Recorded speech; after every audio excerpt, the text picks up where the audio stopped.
Have you ever been disappointed by someone, only to realize much later that they never actually knew what you were hoping for? Not because they ignored you, not because they didn't care, simply because they were living by a completely different set of expectations. It's one of the quietest ways misunderstandings begin. Nothing dramatic has happened, no promises have been broken, yet something still feels wrong.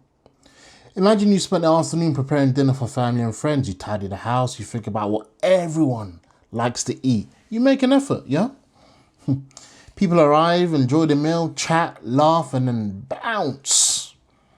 Not one person mentions the time or care that went into it. Driving home, they're perfectly content, bellies full, they're smiling. Yeah. Meanwhile, you're washing the dishes, wondering, did anyone even notice? It's fascinating how two completely different experiences can exist inside the same evening. Or perhaps you've always been the person who checks in first, the one who sends the birthday message, the one who, remembers those important dates, the one who asks how the interview went. And then one day you stop. Not as a test, simply because the life has just become busy. The days pass, then weeks, silence. You begin wondering whether the relationship mattered as much to the other person as it did to you. But here's the question. Do they know that's how you measured care? Or have they always shown it differently? The older I get, the more I notice that relationships are often shaped by invisible rules. Rules that nobody writes down, nobody explains, nobody even realizes they're carrying. We inherit them from childhood, from previous relationships, from friendships, from the homes we grew up in. Some people believe love is shown through practical help, others through conversation, yet still others through affection, and then we have those that think it's shown through reliability. Each one feels obvious until we meet someone whose rule book looks completely different. And I want to tell you something about how I used to behave in previous relationships. So my childhood, growing up, silence for me was very peaceful. Oh boy. When the adults in the house weren't shouting or making noise or complaining about something, that was utter peace. So my formulation and my understanding of silence was, when there's silence, I'm peaceful. Now bringing that into a relationship where the other person's experience of silence was connection, interaction, engagement, appreciation, feeling heard, valued, understood. Realistically, that would cause quite a few issues.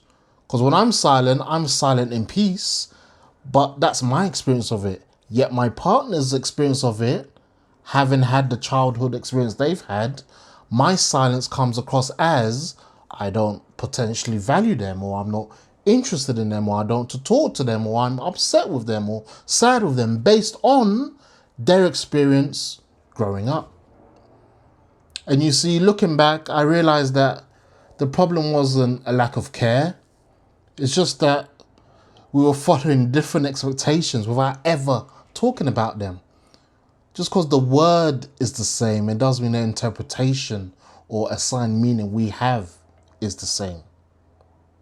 And that thought has stayed with me because, it's made me wonder how often disappointment begins before the other person has even had a chance to understand us. We sometimes expect people to notice what we would notice, to ask the questions that we would ask, to respond. Takes deep breath. To respond in the same way that we would respond. When they don't, it can feel deeply personal. Yet, they may be thinking exactly the same thing about us. They're waiting for us to do something while we're waiting for them. Neither person is being unkind. They're simply speaking different emotional languages. There's a sentence I found myself referring to sometimes Disappointment often arrives where expectations were never introduced. And I think that's worth sitting with. Not because it removes hurt, sometimes people generally let us down. Sometimes they make choices that damage trust. This isn't about pretending those moments don't exist. It's about recognizing that every disappointment belongs in a different category. Sometimes it's from neglect, sometimes it's from misunderstanding. There are different conversations and they deserve very different responses. One thing counseling has reminded me of again and again is how often clarity changes everything. I've seen people spend months believing they understand what the other person meant. Then one honest conversation takes place. Nothing about the past changes, yet suddenly both people see it differently. Not because somebody won the argument, because they finally stopped assuming and started explaining. There is something quietly powerful about replacing, you should have known, with, can I help you understand what this meant to me? One sentence builds distance, the other builds possibility. As relationships grow, expectations naturally grow with them. That's part of caring. But perhaps healthy relationships aren't the ones where people instinctively know everything about each other. Perhaps they're the ones where people feel safe enough to keep discovering each other, to keep asking, to keep learning, to keep explaining. Because none of us arrive fully understood.